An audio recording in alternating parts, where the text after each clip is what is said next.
You've been pulled toward women who glow hot and then go dim, and every time you tell yourself, this one is different. Beneath the surface, a quieter fear moves your hand. If you don't chase that spark, maybe you'll never feel something real again. But that spark isn't a promise. It's a pattern. It's the old rhythm of attention given and taken, a loop your body learned long before your first date. You weren't chasing a woman. You were chasing resolution. You wanted to be chosen without performing, without fixing, without shrinking. That desire is noble. The map you've been using to get there is not. What looks like instinct is often memory. Your nervous system keeps a private ledger of signals: tone, pacing, the way someone holds your gaze, and then releases it. When those signals match a familiar kind of tension, subcortical circuitry votes before you can think. The amygdala tracks distance, the striatum rewards pursuit, and you feel alive. Neuroscience has a brutal simplicity here. Dopamine spikes higher when rewards are unpredictable. Casinos are built on it. So are on-again, off-again romances. The anxious heart misreads variance as value and calls it chemistry. Picture the last time you felt that pull. She laughed in a way that sounded like an invitation and a dare. She leaned in, then let her attention drift just enough to make you bridge the space. Your chest tightened, and your mind accelerated. One more clever text. One more perfect plan. One more reason for her to come closer. You told yourself the rush proved compatibility. It didn't. It proved your system is trained to chase what it almost gets. Almost is the hook. There's a reason calm can feel like nothing after years of chaos. If attention was inconsistent in the past, you learned to treat effort as proof of worth. Rest felt dangerous. Silence felt like a test you had to pass. As a man, you overcorrect toward women whose presence must be earned. You're not addicted to cruelty. You're addicted to the belief that if you endure long enough, the story will finally turn in your favor. That belief keeps you in the maze. The maze eats belief for breakfast. A metaphor can carry this farther than theory. A compass, magnetized by a storm, will always point to thunder. If thunder feels like home, calm will register as emptiness. That's not fate. That's calibration. When you begin to tune your instrument differently, attraction doesn't die. It evolves. Desire becomes less about rescuing someone from their weather and more about recognizing the woman whose climate matches your baseline. Heat without harm. Spark without debt. Let's bring it down to street level. Evan, 38, met Mara at a rooftop gathering. She was warm, then slightly sideways eye contact that landed and slipped. Banter that invited and withdrew. His body read her rhythm like a familiar song. 2 months later, he was negotiating for ordinary things: clarity, respect, steady presence, and paying with pieces of himself. He told himself he needed to try harder. The truth was simpler. He was playing a test he didn't write, grading himself with a pen he had handed to her. There is nothing weak about the way you kept showing up. You were sincere. You spoke plainly. You brought depth, because depth is the only thing that ever felt honest to you. But sincerity doesn't heal a system that rewards withdrawal more than partnership. When you see that, blame loses its grip, and the actual work begins not to chase harder. Not to harden your heart, but to recalibrate the compass that keeps pointing you back to storms. Start small. Notice the micro withdrawals, after strong connection moments, and the urge to sprint into the gap. Slow your breath, and give your body 2 seconds before it acts. Write the 3-column map after your next high-low swing. What you did when she pulled back, what you felt, and what you believed about yourself for feeling it. The 3rd column is where the code lives. This is not about amputating desire. It's about directing it towards someone who meets you where you stand. When calm begins to feel like presence instead of boredom, you'll know the needle has moved. Your days won't be governed by notifications. Your nights won't be spent bargaining with silence. And the next time a familiar spark tries to sell you the same old maze with better lighting, you'll remember what a compass is for. You notice it most when she goes quiet. A pause lands between messages, and your mind starts sprinting. You become more talkative when she withdraws, more entertaining when the room cools, more apologetic when your needs try to surface. This isn't random. Your nervous system learned long ago that attention arrives when you perform and disappears when you rest. So, at the first hint of distance, your body pushes you into action. You aren't chasing love. You're trying to pay an old bill with new currency, and the collector never stops calling. There's a behavioral loop beneath that urge. The brain's reward system spikes when you almost secure reassurance, then drops you back into uncertainty. That near-win drip feeds dopamine the way a slot machine does, training you to pull the lever again. On top of it, anxious attachment primes you to scan for threat and overcorrect toward control. You call it initiative. She reads it as pressure. The more you try to earn steadiness, the more you announce that you don't possess it. The loop deepens. Perform, hope, crash. Perform, hope, crash. It feels like caring. It's compulsion in romance's clothing.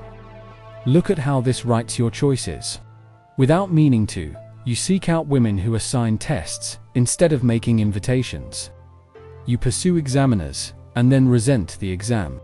You hand her the red pen and tell yourself the grade will define the relationship. It won't. It defines your center of gravity.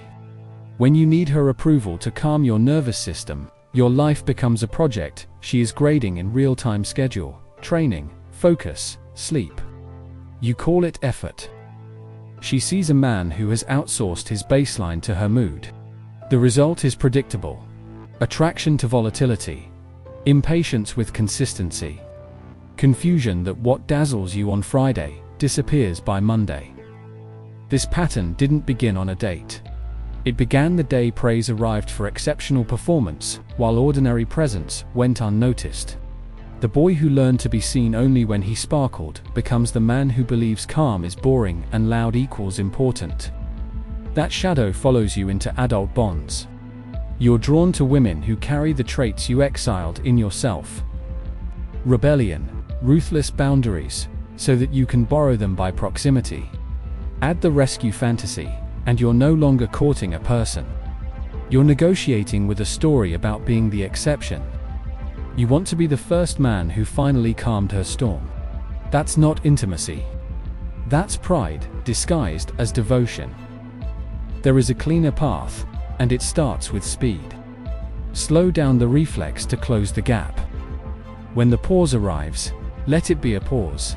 Count to breaths, and name what you feel: tight jaw, hot chest, racing thoughts. Naming breaks the spell.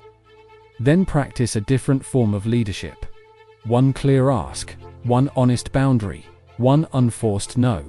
If clarity is met with fog twice, call it fog and step back without speeches. You aren't withholding. You're refusing to bleed for ambiguity.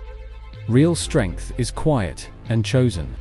It doesn't need a read receipt to know where it stands. You can test whether you're rerouting the old code with a simple audit. For 72 hours, track how many minutes your mood depends on her response cycle. Most men underestimate by half. Reclaim those minutes with anchors that do not move for romantic uncertainty, training, deep work, time with a brother who tells you the truth. You'll notice something strange. When your baseline stabilizes, you stop mistaking anxiety for attraction. Women who match your pace come into focus. Heat remains, but the burn is gone. And the moment a familiar examiner appears with the same old test, you'll recognize the paper, hand back the pen, and continue walking. You notice the pull most when certainty is a whisper. A great night turns into a hollow morning, and your day starts orbiting a notification that never lands. You plan your schedule around the possibility of her good mood, and your mood mirrors whatever you imagine she's feeling. This is not romance. It is a calendar hijacked by maybe. The body treats maybe like oxygen when the past taught it to breathe underwater. You keep checking for bubbles, calling it hope. There's a reason your chest lights up when access is random. Your reward system values variability more than predictability. Dopamine spikes higher on uncertain schedules. The heart interprets this spike as meaning, when it's really just math. Casinos are built on the same principle. Not the size of the payout, the unpredictability of it. In relationships, that looks like a late-night surge after days of distance. A sudden flood of warmth after a cold week, a kiss that promises a future, and a text that erases it by noon. You think the intensity means you've found something rare. What you've actually found is variance. Variance is seductive because it flatters your effort. The harder you work to regain connection, the more significant the connection seems. High cost feels like high value. That's the fatal error. A bond measured by how much it drains you will always demand more, and it will call that demand passion. Meanwhile, the woman who shows up consistently reads as flat because she doesn't trigger the same spike. Stability is misread as low value until crisis makes it priceless. This is how good men overlook good women. The signal of safety can't compete with the siren of suspense until you retrain the ear. Consider the thread you've lived. 3 days of bright messages. A sudden silence. A midnight heart on your story with a "Hey stranger." Saturday becomes "Let's see." Your chest surges. Your mind drafts a plan, and your sleep fractures into 2-hour shards. You're not in love. You are in a loop. The jackpot hit 3 texts ago at 1:17 a.m., and you've been feeding the machine since. The machine smiles exactly enough to keep you poor. You are paying in attention, in respect. In hours you can't get back. There is a cleaner test than philosophy. How do you feel after contact? Centered or on edge? If your body hums with steady energy, you're likely responding to value. If you're jittery, scanning, bargaining with yourself, you're responding to Write it down for a week. Patterns hide in memory. They stand up under ink. Then make the calendar adjustment that variance hates. Pick 2 anchors that do not move for romantic uncertainty, training, and deep work. Or a long run and a dinner with someone who tells you the truth. When uncertainty asks for those hours, the answer is no. Not a threat. A policy. From that frame, make one clear ask.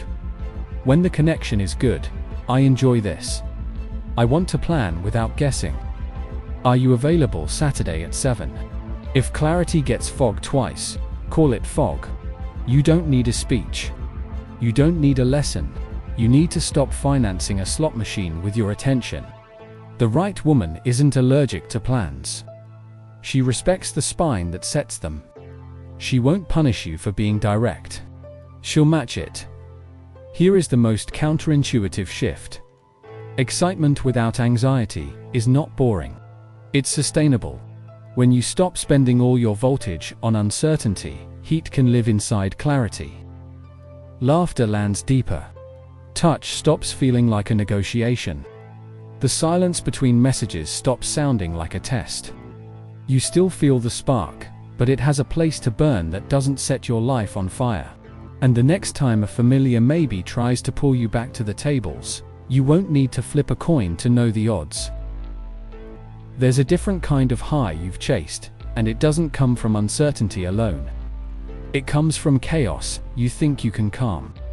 You meet a woman whose life runs hot bridges, smoldering behind her. Alarms going off at odd hours and something inside you volunteers. You tell yourself it's compassion, maturity, leadership. Underneath, it's a vow you made years ago. If I'm steady enough, patient enough, strong enough, I can be the exception. That vow flatters your character and feeds your exhaustion. You don't notice how quickly the relationship turns into a night shift. You sleep light, listen for her storms, and equate adrenaline with purpose. The psychology is old and precise. Shadow projection draws you toward traits you've exiled in your self-rebellion. Audacity, ruthless lines in the sand, so you can borrow them through proximity.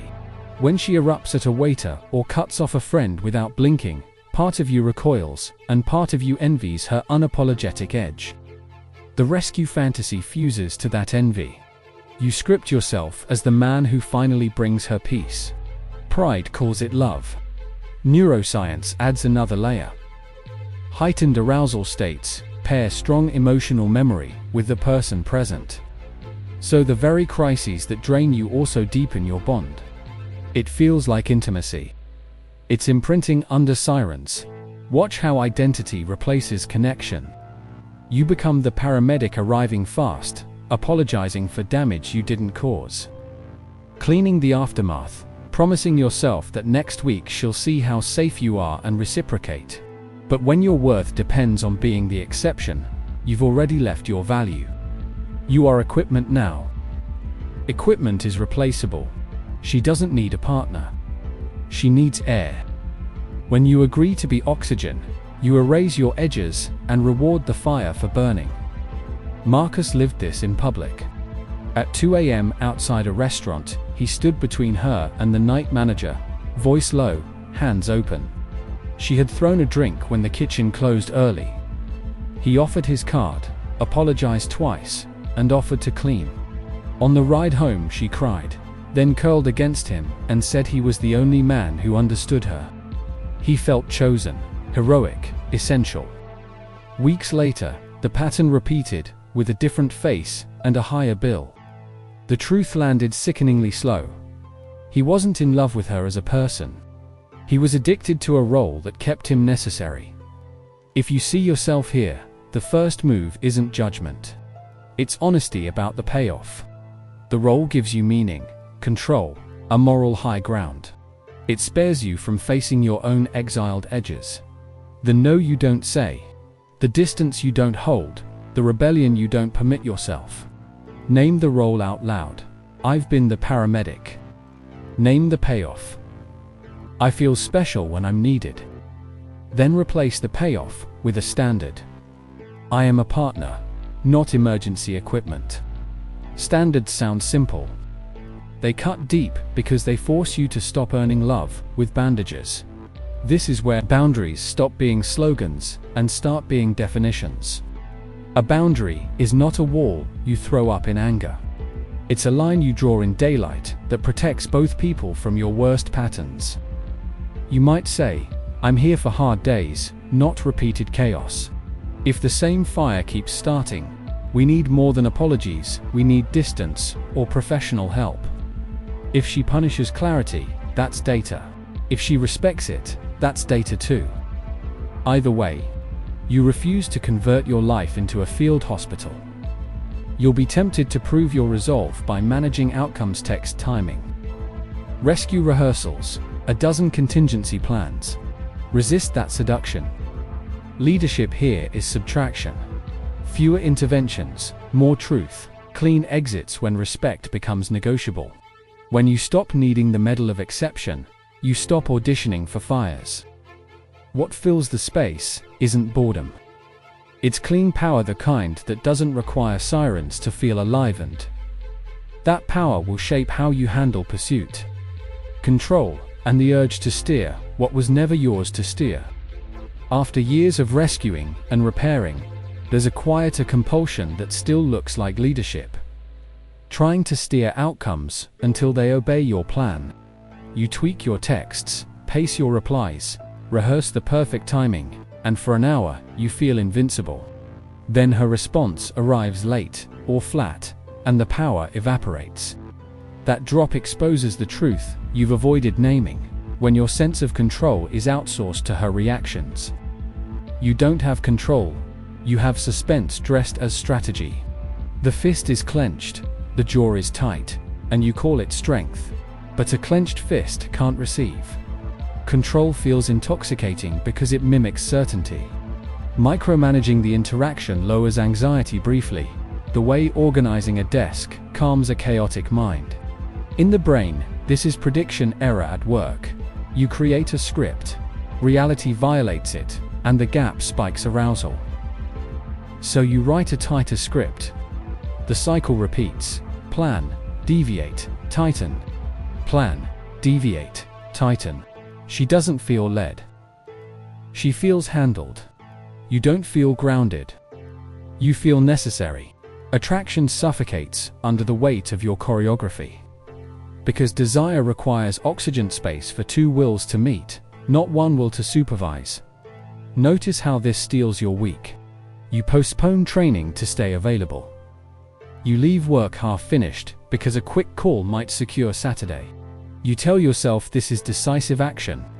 It is actually outcome ownership, replacing outcome ownership says, if I do everything right, I get what I want.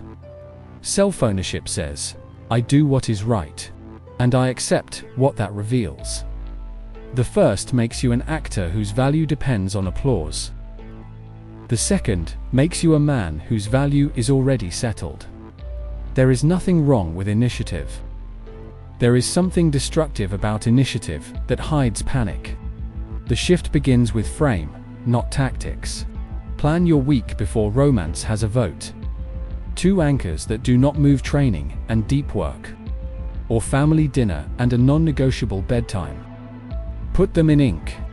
When uncertainty asks you to bend those anchors, the answer is a calm no. Not punishment, policy. The moment your calendar stops kneeling, you feel the ground return to your body. Women who respect your frame will meet you there. Women who need you pliable will push harder. Either way, you learn who you're with without speeches or games. From that ground, trade control for clarity. Make one direct ask that reveals alignment instead of manufacturing it. I'm available Thursday at 7. Join me at the place we mentioned. If she answers with fog, maybe. Let's see. This week is crazy. Reflect once. Not endlessly. I move better with plans. If another time works, say when. If the fog remains, step back cleanly. You are not playing hard to get. You are refusing to be cheaply kept. Control clings. Clarity releases. A story makes this plain. Daniel choreographed everything. Witty openings, curated photos, precise intervals between messages. It worked until it didn't. Any deviation spun him into hyperanalysis. When he shifted to self-ownership, his texts got shorter and truer. He proposed specific times, protected his anchors, and stopped explaining himself. One woman accused him of being too structured. Another said it was refreshing to know where a man stood. He didn't chase either reaction. He observed. The first taught him incompatibility. The second turned into a second date that felt easy. Not dull heat, without the hangover. To keep yourself honest, run the 72-hour audit. Log how many minutes your mood depends on her reply cycle. Pair the audit with a single standard. I don't rearrange my life for uncertainty. Then watch how your body changes. The breath deepens. The jaw unlocks. Your humor returns because it is no longer a tactic. Control loses its shine. Leadership becomes visible. And when your hand finally opens, you notice what a closed grip kept you from holding. Stability scares you because your alarm learned to confuse quiet with emptiness. After years of high-voltage bonds, your body equates tension with importance and calm with That is conditioning, not chemistry. The nervous system adapts to chaos the way ears adjust to a loud room. When the noise stops, silence feels wrong. You start poking the surface for friction just to prove the connection is alive. You call it passion. It is the habit of mistaking anxiety for meaning. Desire does not require adrenaline. It requires presence. Ventral vagal states where breath deepens, eyes soften, and you feel both alert and safe are not the enemy of attraction. They are its foundation. When your baseline steadies, attention sharpens, humor returns, and touch stops, feeling like a negotiation. This is why aligned women become legible only after you stop funding suspense. The spark you want can live inside clarity once you stop spending all your voltage on guessing. Use a concrete test to break the spell. After a great date, give the connection 48 hours without pushing for more. Notice your baseline, not your fantasies. If your focus gets sharper, your sleep gets heavier, and you feel more yourself, desire is growing in clean air. If you become jumpy, distracted, and increasingly performative, you are feeding variance, not value. Write it down. Patterns hide in memory. They confess under ink. Now calibrate selection with 3 gates that protect your energy without turning you rigid. First, pattern. Do actions match words over 3 weeks, not 3 days? Second, boundary. Can she hear a clean no without penalty or emotional interest rate? Third, calibration. When misfires happen, as they will do, they become solutions instead of punishments. If 2 gates fail, exit with dignity. If to pass, proceed at your natural pace. Attraction that survives clarity deserves your attention. Relearning desire also means retraining attention. For a week, put consistency under a spotlight. Punctuality, follow-through, tone during small frustrations. Kindness when nothing is at stake. Notice how you feel afterward, not just during. Grounded beats euphoric. The body recognizes care by the way it recovers, not only by the way it ignites. When you start measuring in recovery instead of spikes, different women stand out, and different conversations begin. To date, illustrate the shift. On 1, fireworks in a parking lot, then 3 days of silence that you try to rationalize. On the other, steady laughter, real listening, and a plan set without drama. The first makes your stomach flip and your mind race. The second makes your shoulders drop and your attention sharpen. 1 is loud. 1 is true. If you have to ask which one has room for a life, your body already knows. It exhaled. Hold a symbolic image as you practice. A well-tuned guitar does not need a storm to sing. When you commit to tuning before playing, every note carries farther with less effort. Relationships work the same way. Tune, first sleep, food, training, honest time alone, then play. If the music only sounds good when you're arguing, you're not in love with the song. You're in love with the volume. Turn it down until melody appears. As you recalibrate, expect grief for the old thrill. It isn't proof you chose wrong. It's the price of leaving a place that felt like home because you learned to survive there. And on the side of honesty waits a magnetism that doesn't need drama to stay awake. There will be grief when you stop feeding the thrill. Part of you will miss the late night highs, the cliffhangers, the brief mornings that felt like victory. That sadness is not a sign you chose wrong.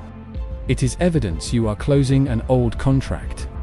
For years, your nervous system paid for connection with vigilance and performance. When you stop making those payments, the body shakes like a hand releasing a heavy weight. Let it tremble. Let it mourn the role that kept you necessary. The pain you feel now is not the wound reopening. It's the stitch holding. Healing begins with choosing your pain on purpose. You can endure the familiar ache of almost being chosen, or you can face the cleaner ache of walking away from what refuses to meet you. One keeps you spinning. The other moves you forward. Don't beg storms for water. Build a well. A well is the life you construct when you refuse to trade clarity for chaos. A calendar that contains you. A spine that holds you. A voice that says no without apology. From that well, you draw steadiness. Steady water makes better mirrors. You see who stands with you and who only drinks you dry. Stop auditioning. Start interviewing. Not with arrogance, with precision. Notice the small data. How she handles a no. whether her time aligns with her words, whether ruptures become repairs. If the story depends on you shrinking to keep peace, it is not a love story. It's a stage play that runs on your energy. When you leave the theater, the spotlight goes dark. That is not loneliness. That is your electricity returning to its owner. From there, chemistry changes shape. It becomes ease you can trust, heat you can carry, interest that stays visible in daylight. Give yourself a structure that makes relapse unlikely. 3 moves, simple and strict. First, audit your last 3 attraction spikes and circle the variance, cause intermittent warmth, sudden distance, hot and cold praise. Name them out loud. Second, keep one sentence, ready for the moment respect becomes negotiable. I don't stay when basic respect needs to be argued. Say it once, calm and clear. Third, lock 2 anchors into your week that do not move for romantic uncertainty training and deep work, or family dinner and focused rest. These are not hacks. They are declarations of ownership. You'll feel the reversal of power in quiet ways. The phone vibrates and your pulse doesn't. Plans shift and your frame doesn't. She wants you more when you are already moving, because motion is attractive when it isn't a performance. If she wants, she returns. If she doesn't, you don't pause your life to wait. You are no longer outsourcing your nervous system to someone else's schedule. You are choosing calm without losing spark, and the men who live here don't read their worth in unread messages. They write it with how they spend their hours. Evan found this several months after the storm. No fireworks in a parking lot. No cliffhangers to solve. Just steady curiosity, clear plans, and the kind of laughter that loosens the day. He noticed how he slept, heavier, deeper, He noticed how he worked more present. He noticed that desire didn't leave. It learned to breathe. The maze was behind him because the well was in front of him. And for the first time in years he recognized the man in the mirror as the one steering. If this gave you clarity, the next step is sharp and necessary. You're not ready to hear this. She'll never change. Watch it when you feel the urge to negotiate with red flags. And in the description, there's a tight reading list, chapters on attachment, intermittent reinforcement, and boundaries that you can apply tonight. Use what serves you. Leave the rest.